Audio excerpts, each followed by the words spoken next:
Hi there, Elise Dewsberry with my vlog number 102 in my series on how to get no feedback from Elise.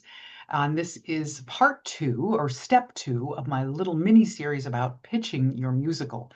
And what I want to talk about today is story versus plot. This is something that I've talked about in previous vlogs, but I want to talk about it now in relationship to pitching your musical.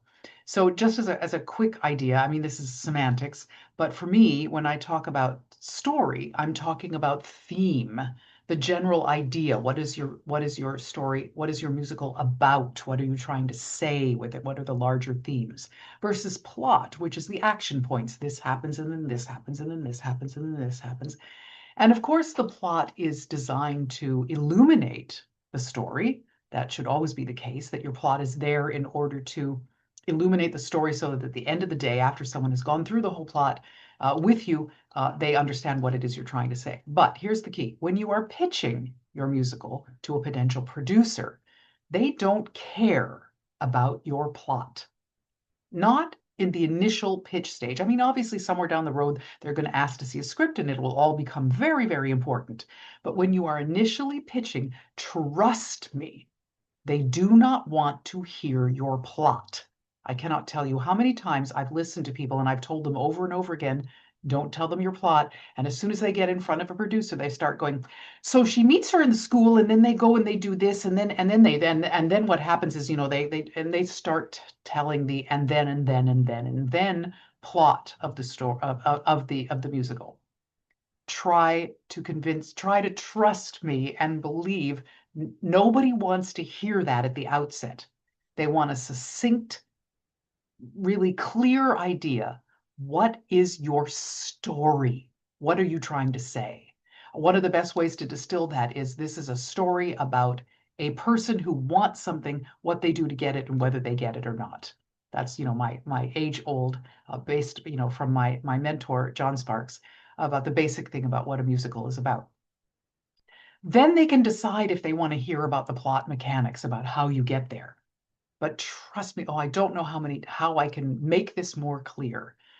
It should take you 3 or 4 sentences the most to describe for me. This is a story about a person who has this situation. This is what they want. This is what they do in a broad sense to get it. And then here is the outcome. Here's the takeaway. Here's what I want you to go home with.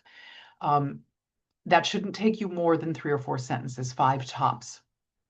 And one for the background of the story, one for the middle, for the beginning, one for the middle, one for the end, and one as a conclusion. That is it. Trust me, trust me, trust me. Nobody wants to hear all the mechanics of your plot, not at the first go.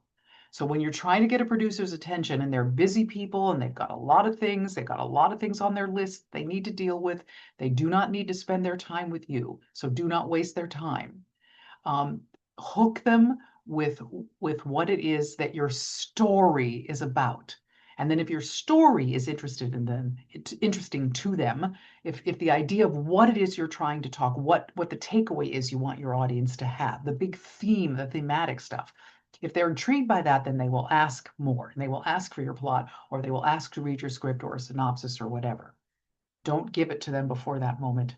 Trust me, I cannot say this more plainly or more often. This is the number one mistake people make in my pitch conference and in other places that I've seen when they're trying to interest a producer. Trust me. Story and theme first. Save the plot for later after you've hooked them. Okay? Thanks and toodaloo.